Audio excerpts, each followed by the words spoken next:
So yan, magdilig muna tayo ng timba-timba. So wala pa tong istila na hose. Itong ating tip hose. Wala pa. Kasi magsisimba tayo. Kaya tinapos lang natin to. Linggo kasi ngayon. So kung mapapansin nyo yung dilig natin, ayun, masyado malapit yung tanim ng kalabasa natin. Ang suggestion ko ay pagitan isa. So tatanggalin to. So ganyan dapat kalayo. Ganyan o.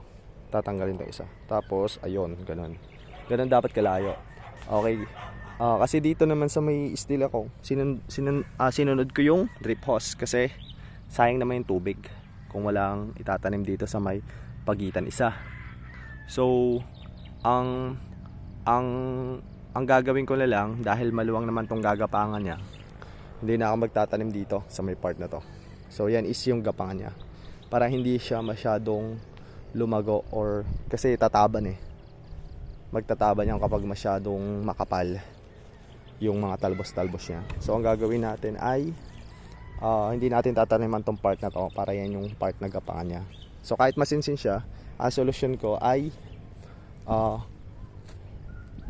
malawak yung gagapangan niya, para hindi sila kumapal lang masyado dito sa part na to. So yun lang, hindi nga pala natin natapos, hanggang dito lang yung natapos natin.